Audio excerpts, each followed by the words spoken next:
So thanks for clicking the link and watching my video regarding standing waves. So in the previous lecture, we were considering a simple superposition of two harmonic waves, and we calculated the respective interference pattern. So essentially we calculated the radiance pattern, and we noticed that depending on the phase difference between the fields, we either have a constructive interference or destructive interference. And now we will be looking at a different kind of superposition of waves, and we will see that we actually have something arising that looks like a standing wave. And I will be speaking about the terminology associated with that kind of standing wave patterns. So waves can propagate, and most of the time they are propagating in the positive z direction, but now, lo and behold, we are also considering a possibility that a wave is propagating in the negative z direction. So please look at the figure, and please remember that we retain the possibility that the z coordinate here is actually a generalized variable, so we do not even need to consider a propagation only in free space, but the same math, of course, could be applied when the fields would be inside a waveguide or a coiled fiber, so that of course the math would be somewhat similar. So we are considering a case that we have two waves, and they are for example a wave of a form that we have a initial phase or initial wave or incident wave EI, that is a form that we have the amplitude of the incident wave AI, and then we have the exponent ikz minus omega t. So this is how the incident field looks like. So a simple time harmonic wave propagating along the effective coordinate z, and it oscillates at the angular frequency omega. And this kind of field, what we consider now is that we are letting that to reflect from a mirror that we place at the coordinate z equals 0, or at the plane of z equals 0. And in this case, we can very quickly write the reflected field. We assume that the mirror is a perfect mirror, so that the reflected field is of a form that we have the AR times now propagation along the minus z direction. So we have exponent I minus kz minus omega t. And now we can calculate the superposition of these two fields. So that the superposition field, and please remember the tilde notation here means that we're in the time domain description of the fields. So we just sum the two different fields, and what we get is that we have a common multiplier of a time harmonic dependence here, and then inside the parentheses we have the amplitude of the incident field times the phase accumulation due to propagation along the effective direction z, and then we have the reflected field's amplitude AR, and then we have a propagation term into the minus z direction. And k here, of course, is the 2 pi times n divided by lambda, the amplitude of the wave vector.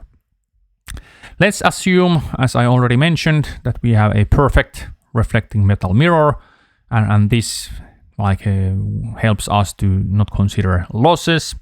And now we are really associated with an interface boundary conditions, and now we have a dielectric, air or vacuum, and then we have a metal. So unlike in chapter 6, where we were considering interface boundary conditions and continuity equations for the fields in the case of two dielectric medium, now we have a dielectric and a metal, and this gives us a slightly different kind of interface boundary conditions.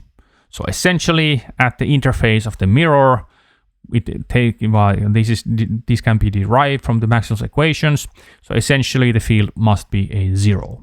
So in the slang of fields or standing waves, essentially, we have a nodal point at the interface of the mirror. So at the boundary of the air and mirror. And what this implies to us when we apply this condition is that then the reflected amplitude AR is minus AI. This is then the kind of instant implication of these boundary conditions. And since we are assuming that we are a perfectly reflecting mirror, no losses here, so that then we can really imply that the equality here, so that the amplitudes are equal, not just the phase difference, but no losses will be present in our system. In reality, there's no such thing as a perfectly reflecting mirror. So of course, when every reflection takes place, there will be some losses. So part of the light does propagate through the mirror, get scattered slightly, and so forth. but let's, for the simplicity, just consider a perfect mirror for now. And the superposition field, we can reduce that considerably now, so that we can take the amplitudes, and since we equated the amplitudes together, so we can multiply then the phase terms to the propagation by AI, so that would be the overall amplitude, and then the minus sign here corresponds to the case that the AR was minus AI, and then we have this kind of term. And then we have, of course, still the timed harmonic dependence. And now we can take use of basic notions of complex numbers, and we can write this as a 2i times AI of sine kz with the exponent I omega t term. So essentially, we're just like describing these exponents as a function, so as a form using a sine. So this is a basic trigonometric transformation we do. And this, of course, as we can see, these superimposed fields, we still have the simple time harmonic dependence, so it oscillates harmonically with respect to time. So in that respect, nothing strange happens here, but of course, we notice here that we have this kind of sine term here that looks different from the earlier case. This I, we do not really need to consider here much, it just provides us a kind of a relative phase difference between the incident field. So, at some distance of z, the superposition field definitely vanishes. So essentially when the sine term approaches 0, and that gives me a node for the standing wave pattern. And this is what have been shown in the illustration of here. So we have a nodal position here of a standing wave. So essentially the amplitude will be always 0. So no matter what is the time coordinate, this field at the nodal position will be 0, as we can see by just looking at the equation here. So no matter what is the time dependence, what kind of term I get out from here, when I'm at the right position, I will always have a 0 amplitude here, and no time oscillation will change that. The locations where the amplitude of the superposition field is then maximized, they are consequently called antinodes, as has been shown in the figure. So that would be these locations, and here is when we have the sine term being maximized. And then when we have the time oscillation of the standing wave pattern, we see that the field actually is oscillating. And what we can see by just looking at the superposition field is that it doesn't seem to propagate. So there's not that kind of usual standing wave exponent ikz dependence anymore, but rather it's a sine. So this is the reason why we call it a standing wave. But needless to say, this is of course entirely equal to the case that we are describing things using two plane waves propagating in the different z directions. So in a way, when we are saying that something is a standing wave, you should be careful of thinking what that actually means. So we can always decompose a standing wave into propagating wave contributions.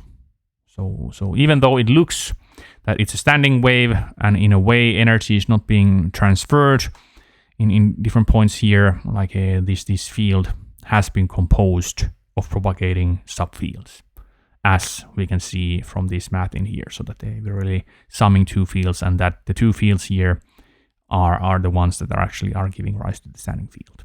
So this is something that you should be familiar with and understand, that the standing wave pattern in a way also is in a way only a mathematical interpretation of the equations and of the system. So that we have two fields, and when the two fields interfere accordingly, then we have something that looks like a standing wave, but in itself it cannot be present if you don't have two propagating fields.